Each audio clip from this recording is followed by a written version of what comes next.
ایک نوجوان لڑکا ہے جس کا نام ابو کرصافہ ہے، بکریاں چراتا ہے اور اپنی خالہ کے ہاں قیام پذیر ہے۔ تو ایک دن اس نے حضور کو دیکھ لیا اور خوش قسمتی کے حضور نے بھی اسے دیکھ لیا۔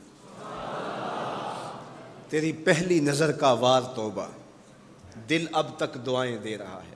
تو اب اس کو سب بکریاں بھول گئیں،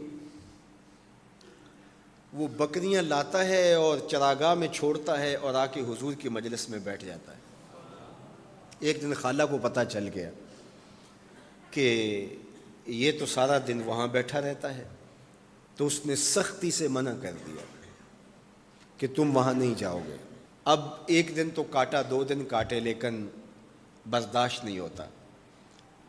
آ کے اپنی ماں کو اور خالہ کو بٹھا کے ابو کرصافہ کہنے لگے، نوجوان لڑکا ہے، کہ میں تمہاری بات مان لیتا ہوں، نہیں جاؤں گا، لیکن ایک بات تو میری مان لو۔ انہوں نے کہا کیا؟ کہا ایک بار تم میرے ساتھ چلو تو صحیح، اس کے بعد اگر تم نے روکا تو رک جاؤں گا، ایک بار تم نے میرے ساتھ جانا ہے۔ انہوں نے کہا ٹھیک ہے، ہم چلے جاتے ہیں۔ حامی بھر لی، خیال تھا کہ ٹھیک ہے اس کی کہنے پہ ہو آتے ہیں، اور اس کے بعد جو ہے وہ اس کو پھر زور بھی دینا پڑے گا، اس کی شرط پوری ہو جائے گی۔ اب ابو کرصافہ اپنی ماں کو، اپنی خالہ کو لے کر حضور کی دہلیز پہ پہنچا۔ کچھ دیر بیٹھے اور واپس چلے تو اسے بے چینی تھی کہ اب یہ کیا بولتے ہیں، چونکہ اس کا مستقبل بھی اس پہ لگا ہوا تھا۔ اب اس کے دل کی دھڑکنیں تھم رہی ہیں کہ پتہ نہیں میری ماں کیا بولتی ہے، میری خالہ کیا بولتی ہے۔ تو ابو کرصافہ کی خالہ نے بول کے کہا ما رأینا مثل ھذا الرجل، زندگی میں ایسا سونا بندہ دیکھا ہی نہیں۔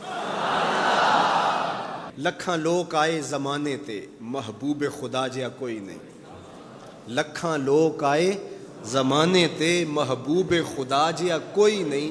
لکھاں سونے بن بن بیندے نے، او دی خاکے پا جیا کوئی نہیں، او دی خاکے پا جیا۔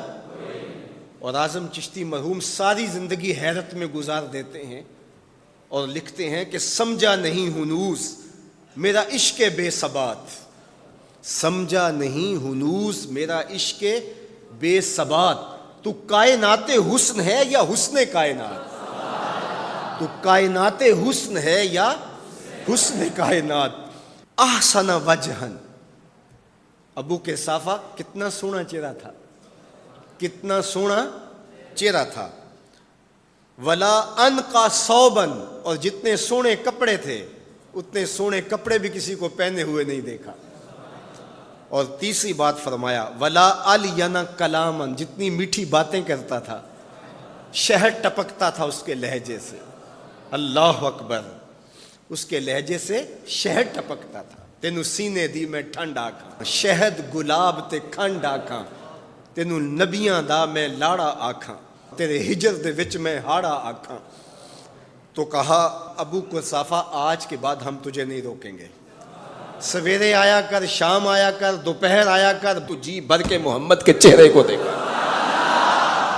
مکھ چند بدر شاہ، متھے چمک دی لاٹ نورانی، کالی زلف تے اکھ، مخمور رکھی ہن مد بھریاں، دو ابرو کوس مثال دسن، دو ابرو کوس جیتی نوک مجا دے تیر چھٹن، لباں سرخ آنکھاں کے لال یمن، چٹے دند موتی دیاں ہن کریاں۔ سبحان اللہ ما اجمل کا، ما احسن کا، ما اکمل کا۔ کتھے مہر علی، کتھے تیری ثنا، مشتاق اکھیں کتھے جا لڑی۔ اللہ اکبر۔ ابو کرصافہ کی خالہ پہلے تو وہ کہتی تھی جاتا کیوں ہے، اب اس کی اپنی کہانی۔ سودا لینے کے لیے بازار گئے، ہاتھ اس کے بکے جس کے خریدار گئے۔ اللہ اکبر۔ کہا کہ اتنا سونا کلام کرنے والا بھی میں نے آج تک نہیں دیکھا۔ پھر کہا ابو کرصافہ کیا کہوں، لگتا تھا اس کے چہرے میں سورج گھوم رہا ہے، ایسا حسین تھا، ایسا سونا تھا۔